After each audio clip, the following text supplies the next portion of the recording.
اللہ الرحمن الرحیم۔ اسلامی روشنی کے مینار، حضرت طفیل بن عمرو دوسی رضی اللہ تعالیٰ عنہ۔ اہل قبیلہ کی مدینہ ہجرت۔ حصہ 3۔ اس موقع پر رسول صلی اللہ علیہ وآلہ وسلم نے حضرت طفیل بن عمرو رضی اللہ تعالیٰ عنہ سے فرمایا، اپنی قوم میں واپس جاؤ اور انہیں دعوت دیتے رہو، لیکن ان کے ساتھ نرمی سے پیش آؤ۔ تو حضرت طفیل رضی اللہ تعالیٰ عنہ کہتے ہیں کہ اس حکم کے بعد میں واپس ملک یمن آ گیا اور اپنی بستی کے لوگوں کو برابر دین کی دعوت دیتا رہا، یہاں تک کہ رسول صلی اللہ علیہ وآلہ وسلم نے مدینہ ہجرت کی طرف ہجرت فرمائی اور غزوہ احد اور غزوہ خندق بھی وقوع پذیر ہوئے۔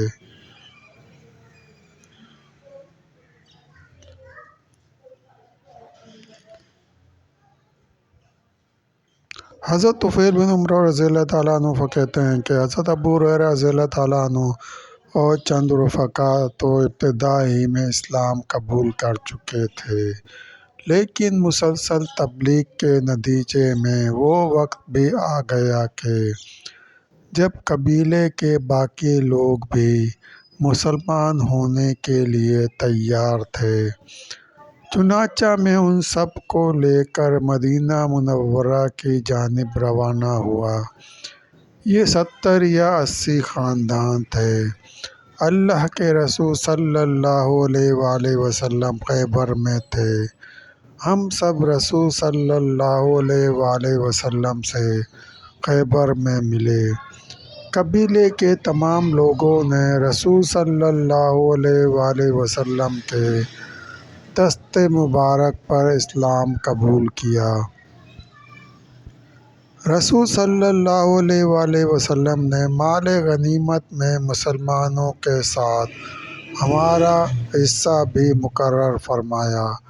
حضرت طفیل رضی اللہ تعالیٰ عنہ کہتے ہیں کہ میں اور حضرت ابو ہریرہ رضی اللہ تعالیٰ عنہ برابر رسول صلی اللہ علیہ وآلہ وسلم کے پاس رہے، یہاں تک کہ اللہ نے آپ کو مکہ کی فتح نصیب فرمائی۔ اس موقع پر حضرت طفیل رضی اللہ تعالیٰ عنہ نے عرض کیا، یا رسول صلی اللہ علیہ وآلہ وسلم، مجھے ذوالکفین کی طرف بھیج دیجیے تاکہ عمرو بن حمہ کا بت نذر آتش کر دوں۔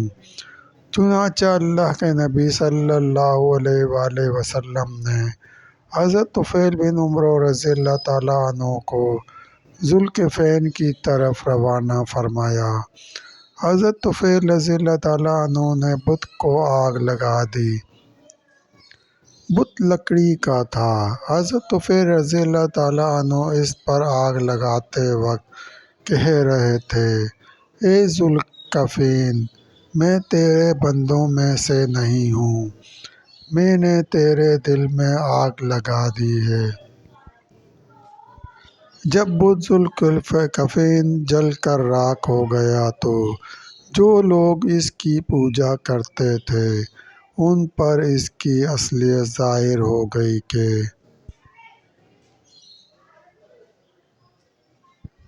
یہ تو کچھ بھی نہیں ہے۔ چنانچہ وہ سب کے سب اسلام لے آئے۔ طبقات ابن سعد۔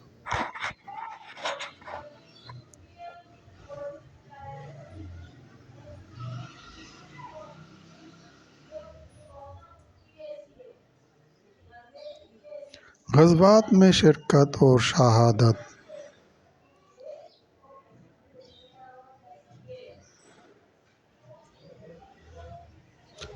حضرت عمر دوسی رضی اللہ تعالیٰ عنہ کہتے ہیں کہ حضرت طفیل بن عمرو رضی اللہ تعالیٰ عنہ کی قیادت میں خیبر کے مقام پر رسول صلی اللہ علیہ وآلہ وسلم سے ملے اور اسلام قبول کر کے غزوہ خیبر میں شریک ہوئے۔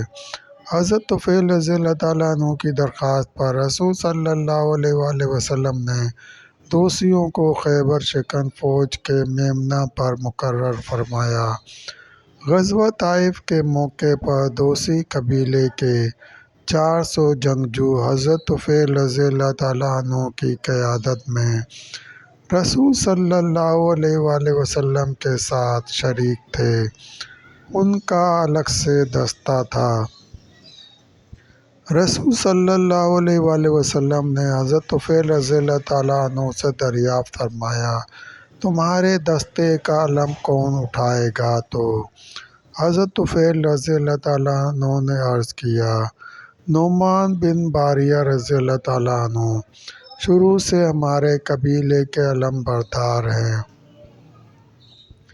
لہٰذا یہاں بھی وہی علم اٹھائیں گے۔